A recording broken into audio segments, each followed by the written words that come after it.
Hey guys, it's Simon here with HobbiesofaMan once again, and today we're going to be doing another comic book issue review. We're going to be looking at Witchblade number 2 by Margaret Bennett, Giuseppe Cafaro on the artwork, Rafe Prianto on the coloring, and Troy Peteri as the letterer, right? So this is a pretty good issue. I really enjoyed it. I had a lot of fun with it. I think that I'm really liking this new version of Witchblade.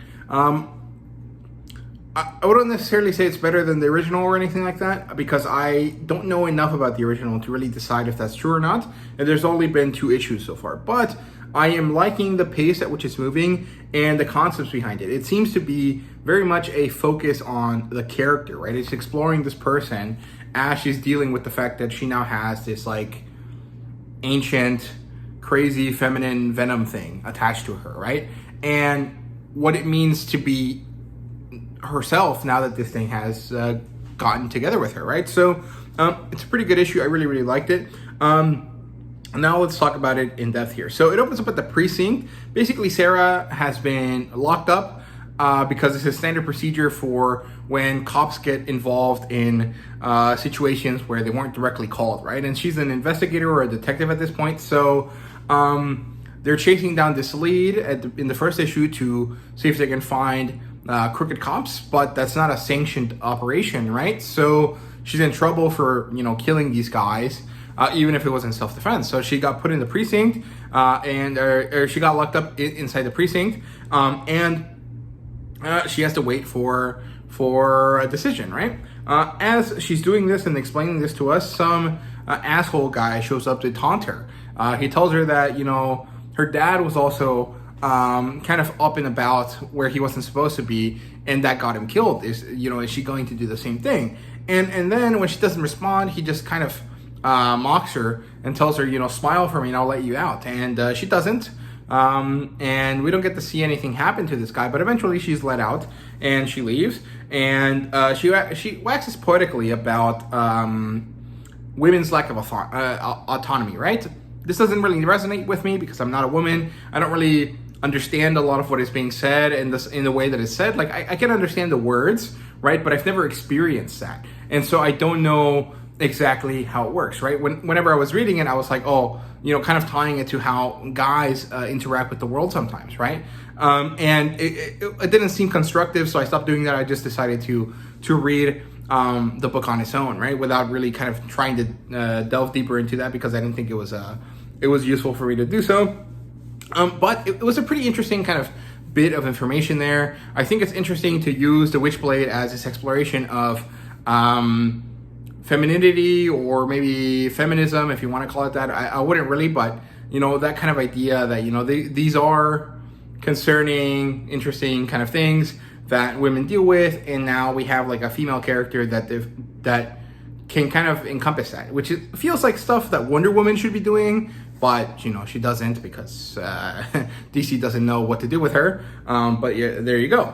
So I actually like this, even if I didn't necessarily understand it, right? And she's basically kind of asking, like, now that she has the Witchblade, now that she has this giant amount of power, is her body finally hers? And that's kind of what this issue deals with. Like, that is the question that drives the bit of storytelling here, right? So yeah, we get to see her go through her morning and all of these crazy senses and feelings that she's dealing with, kind of very similar to in the movies when Spider-Man gets his powers for the first time and suddenly he can hear and feel and taste and do everything way more than he could before.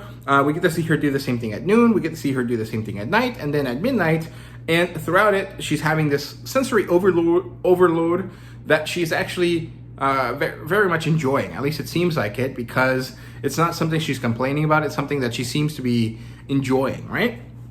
And then she goes to the park at night, and she's just chilling there, kind of thinking about the Witchblade. And then she sees these muggers mistreating some people randomly in the park, and she goes off to fight them. And she kills some of them. She helps this other group escape, and she feels awesome at this point, because she feels really alive, more alive than she's ever felt before. At the same time, she's also kind of scared shitless of this feeling. She doesn't know what this means, what this is supposed to be, right? And as she continues to think about it, she eventually kind of finishes off in this kind of like funny record scratch, kind of like, this would all be really interesting if I wasn't, horny as hell, which is, directly what she says. And it's pretty funny. I liked it. I thought it was, a funny way to to kind of cut some of the tension that we've been feeling and kind of get us ready to, you know, see what's next coming up here, right? So as this is happening and she's going through the paces here, trying to find a way to alleviate that arousal that she's feeling so much, we get to move over to Kenneth Irons, I think is his name, who is in his spire, in his building, talking with Ian about why they just can't go and steal the Witchblade from her, why they can't just go to her and cut her arm off and get the Witchblade from her. And it's because they can't really, but also because it's not necessary. Sarah is experiencing an overload of sensations that will eventually drive her kind of crazy, and that is when it will bring her down and they will be able to step in and take control. And so they just have to wait. These two characters have not really been that important, at least compared to how they were in the original Witchblade, and I think that's good because when I remember reading a few of those issues, I was just like, okay, I don't care about these guys. I want to know more about Sarah, right? And so I think that they're doing something good here by mostly focusing on Sarah. And yeah, so we get some, time skip. Eventually, a day or two later, one of the weirdos from issue 1, the guy that she had at gunpoint, Sarah had at gunpoint, shows up to her house. And he seems off. Like, I don't know if it's the way that he was colored or something, but it seems like there's more to him than, meets the eye. Like, there's something wrong with him. And I just don't know what it is, right? Like, he has some sort of something going on, right? And she wants to talk him down. It doesn't really work, so she tries to continue to talk him down because she doesn't necessarily want to kill him for whatever reason. And then this is when the Witchblade turns on. It activates itself, and then it starts controlling her body. She can't actually stop herself from moving, and she kills this guy. She cuts him in half, and as she does, we get to see this really awesome panel of like the body, but it's a bit unclear because there seems to be more than it is showing us, right?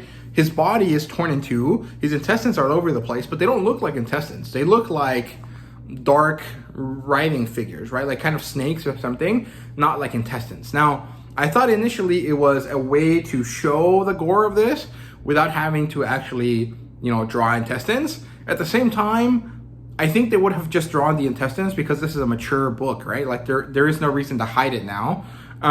So I'm actually guessing that this is supposed to be whatever villain or whatever bad thing that the Witchblade is supposed to fight against, right? Some sort of other dark entity, right? Maybe the darkness, I'm not really sure. And it's very interesting. The story ends with her realizing that even with all this power, and maybe because of all this power, her body is no longer hers, and never was.